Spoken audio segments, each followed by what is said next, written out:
Pernah nggak sih kalian merasa, kok kayaknya kita ini hidup di dua Indonesia yang berbeda? Di satu sisi, kita disuruh hemat. Makan bergizi gratis, katanya butuh anggaran besar, jadi kita harus kencangkan ikat pinggang. Tapi di sisi lain, tiba-tiba muncul berita. Seorang gubernur di Kaltim beli mobil dinas seharga 8,5 miliar rupiah.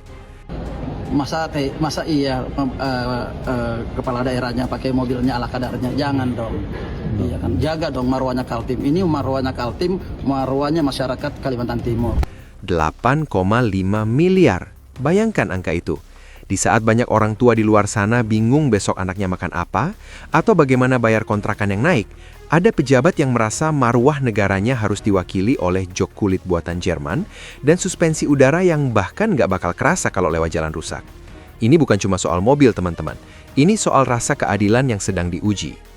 Tapi, kalau kalian pikir kemewahan gubernur itu adalah masalah terbesar kita pekan ini, kalian salah besar.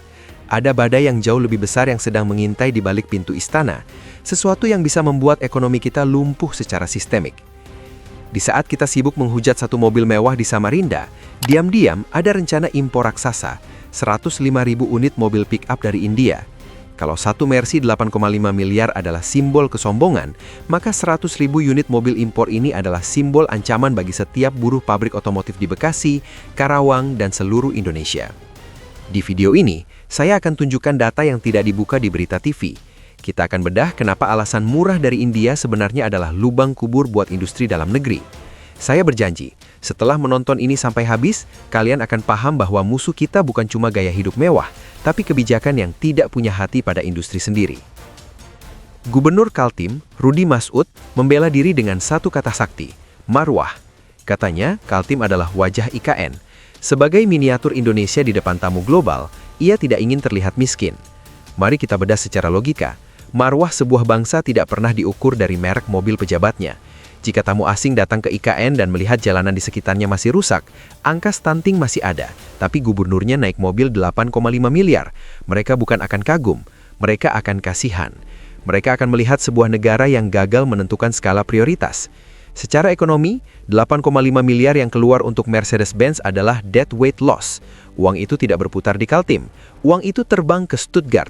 Tidak ada montir lokal yang bisa menservis teknologi tinggi itu tanpa alat khusus dari pabrikan. Tidak ada suku cadang lokal yang masuk ke sana. Ini adalah pemborosan murni di tengah seruan efisiensi Presiden Prabowo. Kalimantan Timur adalah ibu kota Nusantara. Kalimantan Timur adalah miniatur daripada Indonesia. Tamu daripada Kalimantan Timur itu bukan hanya kepala daerah se-Indonesia, tetapi juga adalah dari global. Mari kita bicara jujur. Kenapa PT Agrinas dan pendukung kebijakan ini begitu getol mendorong merek India seperti Mahindra atau Tata? Alasannya sederhana, harga di atas kertas. Mereka mengklaim bisa mendatangkan pick-up dengan harga 120-130 juta rupiah.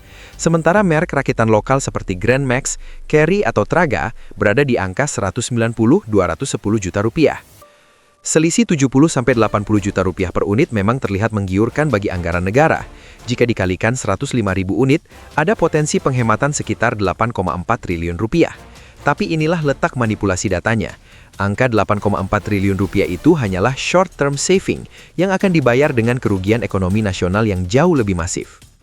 Industri otomotif Indonesia bukan hanya soal pabrik perakitan besar di Karawang atau Bekasi. Di belakangnya, ada 1.500 perusahaan Tier 1, Tier 2, dan Tier 3 yang merupakan UMKM lokal.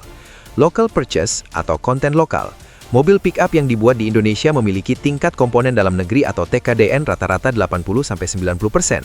Artinya, saat Anda membeli satu unit pick-up lokal, Anda menghidupi pengrajin jok di Tangerang, pabrik kabel di Bogor, produsen ban di Cikarang, hingga industri baja di Cilegon. Kehilangan nilai tambah. Jika kita mengimpor 105.000 unit secara utuh atau CBU, maka nilai ekonomi sebesar 80% dari harga mobil tersebut langsung terbang ke India.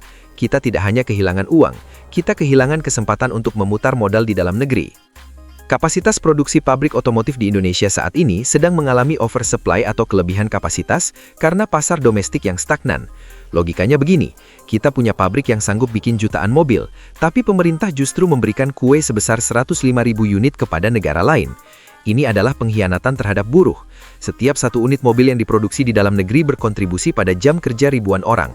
Dengan mengalihkan pesanan raksasa ini ke India, kita secara tidak langsung sedang mensubsidi lapangan kerja di India, sementara buruh-buruh kita di Bekasi terancam pengurangan jam kerja atau bahkan PHK, karena pabrik mereka tidak mendapatkan pesanan.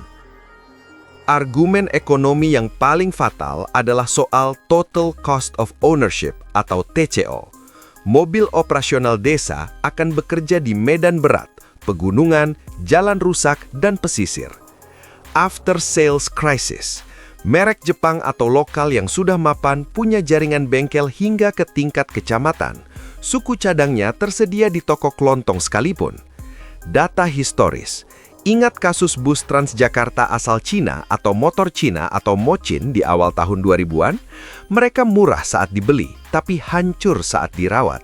Tanpa infrastruktur suku cadang yang kuat dari merek India ini, 105.000 pick-up ini diprediksi akan menjadi monumen besi tua di desa-desa dalam waktu kurang dari 5 tahun.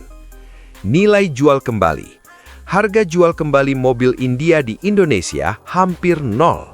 Ini berarti aset negara yang dibeli dengan triliunan rupiah akan mengalami depresiasi nilai yang ekstrem. Ini bukan efisiensi, ini adalah pemborosan aset negara secara sistemik.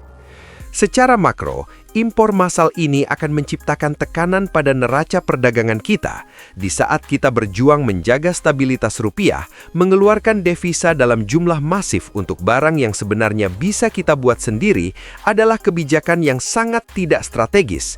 Kita membuang dolar untuk sesuatu yang tidak menambah kapabilitas teknologi kita.